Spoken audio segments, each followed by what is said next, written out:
आजम का गढ़ ढह गया है। रामपुर, जहां पर कभी आजम खान का दबदबा चलता था, वो हाथ से निकल गया है। आजम खान की प्रतिष्ठा दांव पर लगी थी। उन्होंने कहा था, मेरे मुंह पर कालिक मत पुतवा देना, मैं जेल से आपके लिए बाहर आया हूं।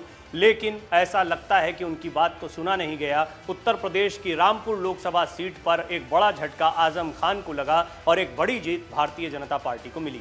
घनश्याम लोधी की इस जीत के बाद रामपुर में आजम खान का किला ध्वस्त हो गया है। समाजवादी पार्टी के आसिम रजा भाजपा उम्मीदवार घनश्याम लोधी से उपचुनाव हार गए। शुरुआती राउंड की गिनती से ही भारतीय जनता पार्टी ने बढ़त बना रखी थी।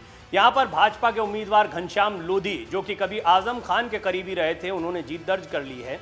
आजम खान ने इशारों में पहले ही स्पष्ट कर दिया था कि कहीं ना कहीं रामपुर में हार का खतरा उन्हें महसूस होने लगा है। आप हमारी कल की रिपोर्ट देख सकते हैं, जहां हमने आपको पहले ही बता दिया था कि आजम खान ने हार मान ली है। और इसकी बहुत बड़ी वजह थी आजम खान के वो बयान, जिसमें वो लगातार चुनाव की निष्पक्षता पर सवाल खड़े कर रहे थे और कहीं ना कहीं बौखलाहट दिखाई दे रही थी। ये बौखलाहट तब साफ दिखाई दी जब आजम खान ने मीडिया को भी कटघरे में खड़ा कर दिया था। और ऐसा तमाम बड़े नेता तभी करते हैं जब उन्हें हार का अंदेशा होने लगता है। रामपुर लोकसभा उपचुनाव की मतगणना में समाजवादी पार्टी के आसिम रजा और भारतीय जनता पार्टी के प्रत्याशी घनश्याम सिंह लोधी की सीधी टक्कर थी। भारतीय जनता पार्टी ने उत्तर प्रदेश की रामपुर लोकसभा सीट के उपचुनाव में आजम खान को घेरने के लिए घनश्याम लोधी को उम्मीदवार बनाया था। यूपी विधानसभा चुनाव के दौरान फरवरी 2022 में घनश्याम लोधी को समाजवादी पार्टी से बाहर का रास्ता दिखाया गया था। सपा के निष्कासन की जानकारी के कुछ ही देर बाद उन्होंने पार्टी से इस्तीफा दे दिया था, जिसके बाद उन्होंने भाजपा की सदस्यता ग्रहण कर ली थी। वहीं इस चुनाव में भाजपा ने सपा के हथियार से ही रामपुर का रण फतेह करने की तैयारी कर ली। बहुत बढ़िया स्ट्रैटेजी भाजपा की रही। कई बड़े बड़े चेहरे इस वक्त लड़ाई में थे। मुख्तार अब्बास नकवी जैसे बड़े चेहरों का नाम चल रहा था, लेकिन घनश्याम लोधी अचानक से आए थे और भाजपा की रणनीति काम कर गई, क्योंकि भाजपा जानती थी घनश्याम लोधी आजम खान की सभी कमजोरियों को जानते हैं और कार्यकर्ताओं के बीच उन्होंने खासी पकड़ बनाई है, जो किसी समय पर आजम खान के साथ हुआ करते थे। तो ऐसे में आइए अब हम आपको बताते हैं कि कौन है घनश्याम लोधी, जिन्हें भाजपा ने रामपुर से उम्मीदवार बनाया। घनश्याम लोधी रामपुर के लिए कोई नया नाम नहीं है। घनश्याम लंबे समय से राजनीति में सक्रिय हैं। उनकी राजनीति भी भारतीय जनता पार्टी से ही शुरू हुई थी। तब वो उत्तर प्रदेश के पूर्व मुख्यमंत्री स्वर्गीय कल्याण सिंह के काफ़ी करीबी थे। वो भाजपा के जिला अध्यक्ष भी रह चुके हैं। 1999 में वो भाजपा छोड़कर बसपा में शामिल हुए और लोकसभा चुनाव भी लड़ा, लेकिन जीत नहीं पाए। तब घनश्याम तीसरे नंबर पर रहे। जब कल्याण सिंह ने भाजपा छोड़कर राष्ट्रीय क्रांति पार्टी बनाई तो घनश्याम लोधी भी इसमें शामिल हो गए। 2004 में घनश्याम लोधी को इसका इनाम मिला।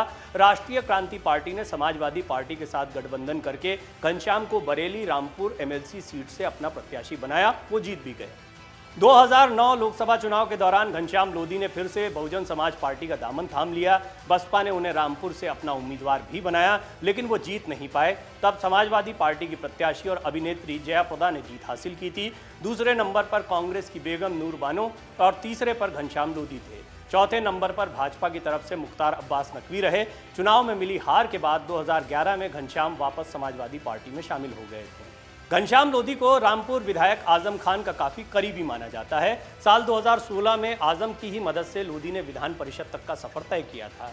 बरेली रामपुर स्थानीय निकाय खंड से वो विधान परिषद सदस्य चुने गए थे। उस समय सपा की ओर से डॉक्टर अनिल शर्मा को उम्मीदवार बनाया गया था। आजम खान ने अपनी रणनीति से अनिल शर्मा का टिकट कटवाया और घनश्याम लोधी की उम्मीदवारी फाइनल कर दी। विशेष हेलीकॉप्टर से तब लखनऊ से घनश्याम लोधी का सिंबल रामपुर पहुंचा था और अंतिम समय में उन्होंने नामांकन किया था। बाद में पार्टी के भीतर उनकी पूछ कम होती चली गई।